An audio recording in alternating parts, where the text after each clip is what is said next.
First team All-NBA. So I guess we have the same: Jokic, Luka, SGA, Giannis, and Jason Tatum is my 5. We do. Any thought to having Brunson? Yeah, a lot of thought, actually. And here's where I landed. Tatum was 27, 8, and 5. I don't want to do the thing where we just read math when we do the All-NBA stuff, but his stats were, give me his free people throw know the attempts stats. per game. Free throw attempt 6.8. Oh. He played over 2,600 minutes. He was 12.2 net, which was, I think, first in the league. The case for Tatum is this. The team was the best team in the league by far. He was the biggest reason because he got better as an offensive thinker, picking his spots. I just thought there was a sophistication that was a slight level above where he was last year. Thought his rebounding was really good, especially in games where they really needed it. The defense, I thought he was, as a two-way guy, was way more committed this year, game to game, than maybe he used to be. And the engine of this team was Tatum and Brown together, and how hard those guys just wanted to win every night. And really, their record could have been better than 64 and 18. When you think about how many dumb games that team lost, in the dumb game, win-loss, like the swing seesaw, they're probably like -4 for just, they should have just been, it really was like a 67, 68 win team. With that said, the clutch stuff was bad, and it's been well documented, and that's probably, if you're talking about why you leave him off the MVP ballot, it's the crunch time offense just wasn't that good, and I think that's the negative. The positive, though, Russillo, is this: I think Tatum and Brown specifically sacrificed some numbers for this team to succeed the way they did, and if you put them in different situations, I think Tatum, if he wanted to average 31, 32 a game, I think he could. And I think if Jaylen Brown wanted to average 27, 28 a game, I think he could. But I think those guys gave up something to be part of what this team did, which is why both of them have to be all NBA guys for me this year. That's the SGA point, is that if the team gets better, he should probably be taking less shots. And he will. With some of the Maxey stuff that you have to talk about is you go, Maxey's awesome. He's in the conversation for me for third team. I think he's the betting favorite for most improved player, but there's also a massive shot spike. And that's the part of the Brunson conversation where you could go, okay, the last, however, 3 months, he's taken almost 25 shots per game. Right. And the fact that he's kept that up, like, I think it's at least a little bit fair. And I still end up having, yeah. Right. And yeah. I still end up having Brunson 5th in MVP over Tatum. But when you talk about sacrifice, that's a sign of, well, okay, the team is better. Like, the team wouldn't make any sense for Tatum or Brown to be guys at like 23, 24. I mean, once you're north of 22, 23 shot attempts per game, it usually means the rest of your team is so bad offensively, right, or you're just like a ridiculous human being. And Brunson, I think it was really by necessity, and the fact that he stayed at 49, 48, 47%. And 40% from three? Right. Yeah. And by the way, in April, after Brunson had a bit of a free throw decline, I hate to say this after all the hard work, there's a few games now where I'm starting to notice some stuff on the free throw deal where I'm like, wait, like, we did so much hard work, guys. We finally got there. Because Brunson had a pretty significant drop-off going back to March, and then he was at 9 free throw attempts again. So some of the raw numbers are also your situation. So I would agree with the point on Tatum. Like, it's good that he doesn't have the opportunity to take that many shots, because it's a reflection of how deep the team is, and also maturing, because it's like, okay, cool. What do you want to do? Do you want to score 35, or do you want to win some games and have everybody feel involved? He made the right choice, but I think he gets credit for that. I will say this: Tatum's been prominent now for the entire time he's been in the league, right? Even as a rookie, the Celtics were really good. So there's never really been a moment when he wasn't relevant. I do think he's been around so long that people kind of miss how unique he is as a player, like how the size that he has, his ability to guard kind of all, him and Jaylen both can guard all types of players on the other side from all sizes. And the fact that, if you need some rebounds, and that there's just things that he brings to the table that is pretty uncommon. I think Durant feel the same way about him to some degree, this Phoenix season that he had, where there was times when he was like their rim protector. There was times when he was like their only rebounder. And I think that's the piece with Tatum. Like, I just think people are used to Tatum. So now you start like, oh, look at his clutch numbers and start picking it apart. All right, second team All-NBA, Russillo. I'm guessing we had the same 4, and then the 5th one is a wild card. Jalen Brunson, Anthony Davis, Kevin Durant, and Kawhi Leonard as 4 of the 5. Do you have those 4 in your second team All-NBA? I do. Before we get to the 5th spot, we did the Brunson credentials. We talked about AD in the first segment, who had his best year, I think, since probably 2018 and played a ton of minutes too. Durant, do you know Durant played almost 2,800 minutes this year, which is his most since 2014? This is a recurring theme of the All-NBA this year. A lot of guys set like minute highs. He hasn't played this many minutes in 10 years. He's basically 27, 7, and 5. He was almost a 50, 40, 90 guy. Played 37 minutes a game, which is nuts. His usage was under 30. He had a great season. That team was a little weird and a little off. I didn't love the body language all the time, but it seems like they've settled in a good place. And then Kawhi, who ends up at 68 games, somehow played 23-30 for minutes, which is his most since 2017. Another guy, 24, 6, and 4, almost a 50, 40, 90 guy. Missed it by 1% on the free throws. Played 68 games, plus 8.2 net, and had stretches where it just seemed like he was one of the 5 best players in the league. So we agree on those 4, and we can move to the 5th guy unless you have anything else to say about those 4. Yeah, Durant, oddly enough, like if you look at some of the numbers from last year, some of the advanced stuff, he's like dropped off pretty significant in PER, dropped off pretty significantly in the win shares of 48 because the true shooting percentage dipped and then his free throw rate dipped. But I would say there were too many moments in the course of the season where I'm like, wait, what other forwards am I going to put ahead of him? Yeah. When I've already put the 2 ahead of him with Giannis and Tatum, and then the Kawhi discussion where we agree there. So whatever you want to look at there with the Durant part of it, it's 74 games in the season, as you already mentioned the minutes. And Phoenix, okay, fine, they weren't a top 3 seed, but it's not like they suck. Yeah. So I think that there's just a lot of pro Durant arguments in there. I went with Ant as the other guard on my second team. So did I. 26, 5, and 5. He played almost 2,800 minutes. His advanced numbers were surprisingly good across the board, and I think there's a lot of room to grow for him, especially at 3-point shooting. The big thing for me is when Towns went out, I really feel like he grew his game and filled in the blanks in a bunch of different ways. I think this would be a lot easier if they had ended up being the number 1 seed. They ended up being number 3. But the two-way stuff with him, I thought was what was in my head when I had him second team. Like the defense that he's been playing in some of these games, when he really wants to, he can go to this level that's very few swings occupied defensively. So that was a pretty easy one. There's one guy I had in the third team that I really thought long and hard about. We should mention, I know it's positionless ballots, but I think both of us are trying to keep these picking 5 that at least look like a basketball team. We're not going to do the thing where it's like, here are my 5 guards that are my second team on NBA. I still want to have the structure of center, 2 forwards, guards, unless there's some way to, we don't want this scenario where it's like DeAndre Jordan on my third team in 2016 because he's a center. I think when you start doing that, that's nuts. But for the most part, we want it to look like a basketball team, right? Yeah, I'm not going to marry myself to anything because what if we have one year where it's just absurd that there are 4 guards that are completely off the charts and you go, hey, those are 4 of the 5 best players in the league, then maybe I'll do it. But I don't feel wrong about anything so far. It's a really hard task because I started by going, hey, no matter what you do, it's not going to be perfect. So go into it with the minds like it. The first one I ever did, I was like, all right, I want this to be perfect.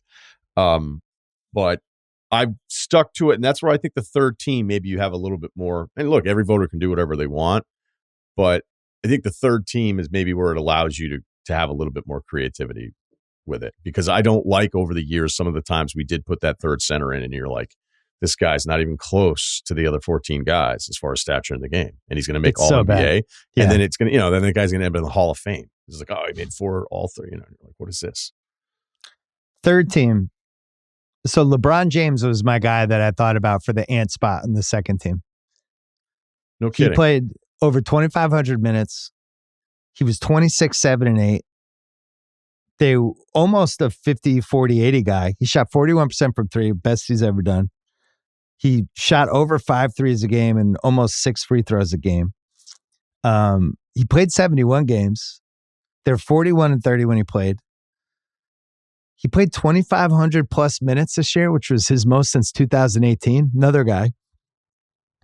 And I just thought the ceiling of some of the games that he was in where he was just kicking the ass of the other team like he did today against New Orleans. I was like, how is he not second team All-NBA? And I don't know if it's the right choice. I kept going back to that December, January stretch though, where I just felt like from a leadership standpoint, with the stature that he holds, having some of those guys dangling around the trade rumors, I just didn't feel great about that 2-month stretch for them. And I think it's something he could have squashed and he just didn't. And then as soon as the deadline passed, that team fell into place. But he's still one of the 12 best players in the league. And I think him versus Ant is a really tough one. I just didn't want to put 2 Lakers in the top 10 spots in all NBA when they're not even a playoff team. They're a play-in team. So at some point, somebody's got to lose. It felt like a lot of nights that Ant had to carry it offensively for a team that, very well could have been the 1 seed, where it sounds like I'm then applying the Bill Simmons school of the seeding mattering so much. But I mean, it just depends on who you're comparing each other to. So I felt fine about Ant. And I mean, at one point you were like, is LeBron even going to make the third team? And then by the time you're done with it, like he was one of the easiest picks. Like there was like 4 or 5 weeks ago, it seemed like, it was like, man, I don't know if I'm going to vote for 2 Lakers if this team goes 42 and 40. Like I'm not doing it. But they turned it on. They played really well down the stretch, and I think he earned it. It was easy. I mean, did you think about putting him ahead of Kawhi? I did. You look at the Clippers, though, and the Clippers won 51 games. They had a big trade during the season. They lost their center for a while, and I don't know, I felt like he was so good, it kind of levitated them a little up a level, and I just had to give him that. But I did think about that. So the rest of the guys, I'll do 3 more, and then we'll talk about the last spot, which I had the most trouble with. To me, Paul George was a no doubt about it. I thought he was, especially down the stretch, was awesome. He played over 2,500 minutes this year, which was his most since 2019. Another guy, I don't know if this game limit shifted it for people. He was plus 9.1 net. He was almost a 50, 40, 90 guy. And eye test wise, I thought the way he was peaking down the stretch, I thought it was some of the best basketball I've ever seen him play. Not to mention the 2-way stuff. So I had him. I had Jaylen Brown for all the reasons we mentioned earlier. And then I had to put Steph on because I thought what he dealt with this season, all the Draymond drama, which it seemed like it just never ended. Chris Paul missed half the season. Wiggins disappeared twice. The West was brutal. He still was able to get to his 26, 4 and 5 every game. He had 357 threes. He played 74 games. They were 43 and 31 when he played. And he's just clearly one of the best 15 players in the league still. So those were 4 of my 5. Did you not have any of those guys? No, 4 for 4, man. This is ridiculous. Okay. The Steph thing. By the way, we should mention we didn't compare notes at all. Well, we did touch on it last week. We already knew. I think we had both the same. Oh, yeah, but I'm saying for the final edit, yeah. Well, we didn't talk prior to that. Steph one was easy for me. The team was still good enough despite being the play-in, but I go, okay, is he one of the 10 best players in the league? And he played 74 games? Let's not make this complicated. No problem. Booker, I think, ended up, 6th in scoring this year? Oh, so you have Booker, because I haven't talked about my 5th spot yet. Oh, I thought you said, I think maybe I was just remembering from last week. I thought you had Booker in there. Okay, so I put Booker, LeBron, Paul George in there, and I'm going to do some more digging for the 15th and final spot. So I don't know what to do. So I don't know what to do. So you don't necessarily have Jalen. What's the case against Jalen in your opinion? Your argument, because it's the best team by far, that they deserve the second player. I'm like, I don't know that I would do that. I mean, I'm giving you a hard time a little bit here. I wrote down Zion and then crossed it out. I promise I didn't do it after just today's game. That's not the exercise. There's some Halliburton guilt there where I think if it's close and a contract extension is on the line, like I'd be more likely to vote for that player. So I'm having a really hard time with the 15th spot because because I've told myself in the past, like, hey, if it's somebody with the contract thing on the line and it's like really close, like I don't even like talking about this, but I'm just trying to be transparent. Like I probably should feel the need to vote. And I mean, I know this is why Zach Lowe is like, I don't want to do this anymore because of this specific reason. And I know people hate that the media even does this, but there's a real argument that like Halliburton hasn't been the same guy for a long time. So am I going to feel guilty leaving him off of this, knowing that he's eligible for this extension? It sucks. It's the worst part of this. So I had for my last spot between Booker, Sabonis, Halliburton, and Wemby. Halliburton post All-Star break, he's 18-9. Eye test doesn't look the same, and I don't feel like he's jumped off the TV in the same way. And I kept coming back to that. His first 10 weeks were awesome, and he was in the running for first team All-NBA. And since then, he hasn't looked the same. And you can give him credit for the style of that team. It's a little like what we talked about with Jokic. Like that team is go, go, go, go, go. And he's put that imprint on it. He's also, I think, the worst defensive player of anyone we've talked about so far, which I think matters. And, you know, it just feels like his season kind of peaked in December range. So that was the case against it. I think it's hard. I think one of the problems here is we probably have 20 guys for 15 spots, which is unusual. Booker, who I think it's like 5-6 guys for one spot. That's what I mean. Yeah. Right. 25 guys for 15 or 22 guys for 15 spots, whatever it is. Booker, the Suns were 42-25 when he played. He played almost 2,450 minutes this year, which is most since 2020. 27 points, 5 rebounds, 7 assists. He was a 49, 36, 89 guy. And I thought about leaving him off because I just didn't like putting 2 Suns in seemed crazy to me. But then watching the Minnesota game today, it's like he's one of the best 15 players in the league. It's and the same that was as where Steph. I landed. Right. It's like top 15 is low for Booker. Yeah. But the 1 through 10 is really, really hard. I mean, is Ant going to get one MVP vote this year? Like he probably will from somebody along the way. He'll get like a fifth place from a couple people, I think. He probably will because that's just kind of the way it works. But I had no problem. Like I went into it probably thinking I was like, oh, okay, how am I going to do the final guard pairing? And then once I was done with it, like I don't mind defaulting to, hey, this guy played a full season. The team was good enough. He put up huge numbers. Like we said, he was 6th in scoring. And I think he's one of the 15 best players in the league. So I'm going to do it. Yeah, one thing I was thinking about, especially with Curry, you know, once you hit a certain level of stature as a player, and LeBron obviously is the best example of this, like you shouldn't lose your spot if you had a typically really good season. Like there should be some sort of, like somebody's got, it's almost like the, like a UFC when it's a 5-rounder and it's like you have to kind of take the title. And I don't know if anyone took the Booker spot. I think Halliburton was damn close, but I don't feel like he really took it. Sabonis, there's great cases, right? He played 2,900 minutes, most of anyone in the league. He averaged 19, 14, and 8. He's a really, really skilled offensive player, not as good defensively, but you know, they're plus 0.4 net when he's out there. I don't think he passes does he jump off the TV test? I don't think any of us feel like he's one of the 20 best guys in the league. And I just wasn't going to put him on All-NBA because we needed a center. Like I'd rather just play LeBron as center on my fake team. I got to be honest, Wembanyama gave me more trouble than Halliburton.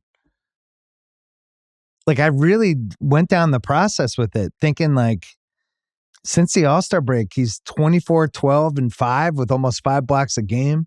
Watching some of the games, like that Denver game the other night, his per 36 would be 26 and 13. His numbers with like his as 2010 guys with blocks and steals combined, stocks 4.8 and above. It's Robinson, Hakeem, Kareem, and Ewing, like at any point of their careers. And he was just so impactful down the stretch. To me, it's like the reverse of the Halliburton argument. Halliburton was so impactful the first 10 weeks of the season, and Wemby was so impactful the last 10 weeks. it almost cancels the arguments out because you can't make the Halliburton case, but then not make the Wemby case. Now, Wemby's team sucked, but Wemby, he didn't perform like it was a lottery team. Like, he really gave a shit in these games. Wasn't like fake stats. It was real shit. So anyway, I left him off, but I wanted to mention it. I can't believe that you're the one arguing for Wembanyama on All-NBA when we argued quite a bit about the Rudy Wemby thing for Defensive Player of the Year, but it's all kind of a moving target here. Sabonis, I'll admit, I always feel guilty about because I'm like, oh, what do you have again tonight? Oh, 28, 14, and 11. You just go, yeah, I don't know. Like, it just feels like he gets hosed despite putting up these numbers that are incredible. Because I also think that there's a limitation on this team because of him. Like, as skilled as he is and as great as the numbers are all the time, I'm like, do I really think he's one of the 15 best players in the league? And I don't. And the Halliburton off of the Wemby point, like, I didn't even think about Wembanyama for this. I feel stronger about a different category. But for Halliburton, after the All-Star break, 43 before it, 25 after it, he went from 40% from 3 to 31. The assists dropped off a couple. The scoring dropped off by like 5 points. Like, if you look at who he is post All-Star, 29 games at 19, 10 and terrible three-point shooting, you're like, am I really going to put that guy on and third team All-NBA? I test same thing, right? He wasn't a jump out of the TV guy after the All-Star. So what are you going to do? Just wasn't. I'm putting Booker. So my third team is Paul George, Jalen, Steph Curry, LeBron James, and Devin Booker. And I think that's a good snapshot of the season. And Sabonis, Halliburton, and Wembanyama were the biggest, the toughest ones for me. And Zion, I think, has to be mentioned. I never was seriously thinking about putting him there, but Zion played the most minutes he's ever played and really came on second half of the year to the point that he felt like a force. But then you watch a game like tonight and LeBron kicked his ass. He's not ready to be a top 15 guy yet, but there's flashes. Yeah, but I can't put too much into today. No, I'm just saying, like, I don't think he's there as a top 15 guy, is my point. I think he showed a lot of flashes. If you wanted to get on his case a little, but even if you go with the pre-All-Star, post-All-Star splits, because there's so many more games before the All-Star game. Yeah. I wish they would just do like a 41 game split or something, and that's how they would bring up the splits instead of this All-Star stuff. But it's the way that it's sorted so many times on different websites. Like, even when he was out of shape, and he was still getting stats. Yeah. Right. So there were games. I remember one game that was outside of the in-season tournament. I was like, oh my God, he looked terrible. Like, what is he doing? And then I think the next night, I forget, maybe it was the Golden State game they lost in January or something. And I was like, oh man, he doesn't look good.